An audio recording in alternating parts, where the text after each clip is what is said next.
कब होता है कि हमारे शरीर में रहते हैं 3 प्रकृतियाँ, वात, पित्त और कफ। अगर तीनों में से कोई भी अगर कम ज़्यादा हो जाए या तीनों ही अगर गड़बड़ हो जाए, यानी कम हो जाए या ज़्यादा हो जाए, बढ़ जाए, कर जाए, तो ये शरीर में कोई ना कोई विकार उत्पन्न पैदा कर देते हैं। तो इनके लिए हमेशा एक लिमिट में रहना चाहिए और लेवल पे बने रहना चाहिए। मगर हमारे शरीर में सबसे ज़्यादा बनता है पित्त। बात को प्रभाव भी होता है सब मौसम के हिसाब से और खान पीन से होता है, मगर बाल झड़ने का जो कारण है वो ज़्यादातर पित्त की वजह से ज़्यादा होता है।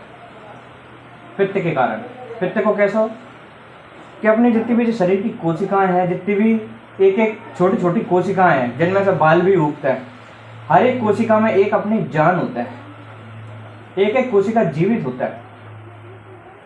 तो इनमें जब कब होता है, अब देखो पित्त को जहाँ से कहाँ से प्रभाव चालू होता है। जैसे कि अपन खाना खाते हैं, अपने शरीर में जब खाना खाने के बाद जब खाना पचता है तो वह टाइम पे खाना के पचावे के लाना पित्त की जरूरत भी पड़ता है। मगर अब जो पित्त एक लिमिट में अगर आ रहा है, लीवर में रहता है, लीवर के साइड में गॉल ब्लैडर बोलते हैं, वहाँ से पित्त आता है। अब वहाँ से अगर पित्त आ रहा है खाना के पचावे के लाना तो एक लिमिट में आ रहा है तो ठीक है। अगर जो पित्त ओवर अगर रिलीज होता है, ओवर बनता है और खाना खाने के बाद में अगर जो ज़्यादा आ जाए या फिर किसी भी कारण से, जैसे कि अगर अब अपन ज़्यादा भूखे पेट भी रहता है तो भी खाली पेट में ज़्यादा भूखे पेट अगर रह रहा है अपन खाली पेट तो भी पित्त आता है। अब पित्त खाली पेट में क्या करता है कि पेट में तो आ रहा है मगर उसके लिए कुछ पचाने के लिए नहीं मिल रहा, तो ऐसे में क्या करता है कि वो भी आंतों में जाएगा और किडनियों में जाएगा, और किडनी जब फिल्टर करते हैं तो हल्को फुल्को पित्त अपने खून में भी मिल जाता है। हल्को फुल्को पित्त अपने खून में ही मिलो, या अपन खाना भी खा रहे हैं या खाना खाते टाइम पे अगर पित्त की मात्रा अगर ज़्यादा आ जाए तो अगर वो पित्त की मात्रा ज़्यादा आ जाता है खाना में भी तो भी अपना खाना पचता है, तो भी आंतों को चूसने का काम होता है और किडनियों को रहता है अपने खून को और पानी को फिल्टर करने को काम। तो जो चूसने वाला जो रस रहता है वो रस में से पित्त भी खिंच के आता है, और पित्त अगर ज़्यादा खिंच के अगर आ जाता है तो शरीर के हर एक कोशिका तक पहुँचत भी है। और जब पित्त के वजह से शरीर की एक एक कोशिका में जहाँ पहुँचता है और जहाँ पे अपने बाल ज़्यादातर उगते हैं, जहाँ पे सबसे ज़्यादा कैरोटीन प्रोटीन से अगर उगते हैं बाल, अपने बाल बनते हैं और नाखून बनता है कैरोटीन प्रोटीन से।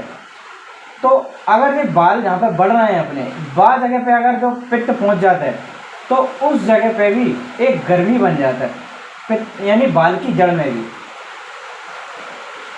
बालन की जड़ में भी अगर गर्मी बनी तो गर्मी के कारण अपने बाल झड़ना चालू होता है, जाएगी अंदरूनी प्रक्रिया।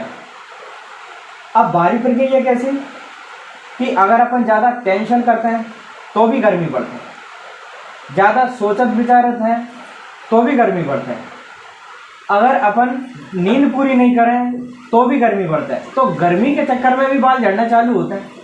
तो ज़रूरी नहीं है कि जहाँ पे पित्त को काम हो, जहाँ पे अपना रोज़ की जो दिनचर्या है वह दिनचर्या बिगड़ने के चक्कर में भी अपने बाल झड़ सकता है।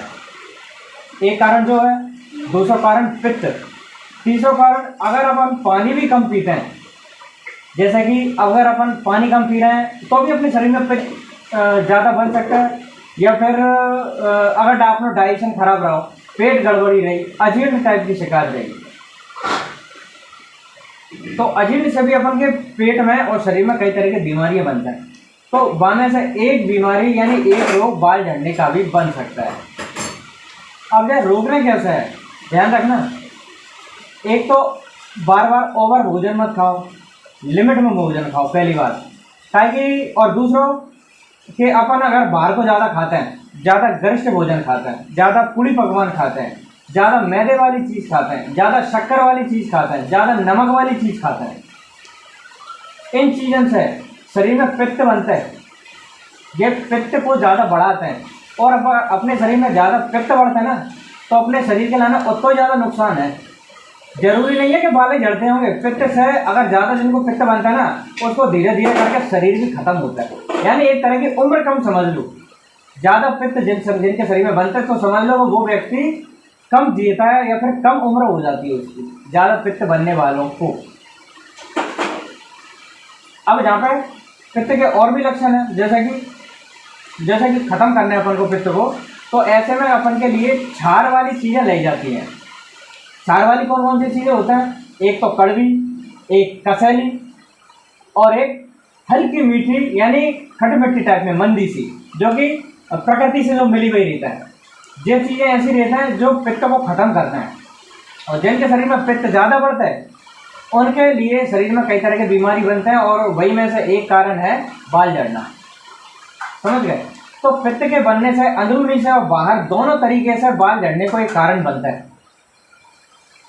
और पित्त को ख़त्म करना है तो पानी ज़्यादा पियो, थोड़ी खट्टी चीज़ें हैं, कुछ हल्की फुल्की मीठी चीज़ें हैं, कड़वी हैं और कसैली हैं, ऐसी चीज़ों को लो जो कि प्राकृतिक हों। जो मनुष्य द्वारा जो मीठी हुई चीज़ें ज़्यादातर बनाता है ना, ये पित्त को उत्सर्जित ज़्यादा करता है, और पित्त ज़्यादा बनता है तो कई तरह की बीमारियाँ बनता है। इसलिए मैदे वाली चीज़ है, मैदे वाली जो चीज़ें अपन खाते रहते हैं, चाहे टोस्ट हो, बिस्कुट है, या फिर अपन ज़्यादा चाउमीन है, पेटीज, बर्गर, ये भी मैदे वाली चीज़ें हैं। समझ गए? या बिस्किट वगैरह ज़्यादा खा रहे हैं, ये बाहर की कोई भी चीज़ अगर ऐसी खा रहे हैं जो मैदा है, जो शक्कर की ज़्यादातर बनी हुई चीज़ें हों, तो ये चीज़ें का अपने शरीर में पित्त बढ़ाते हैं।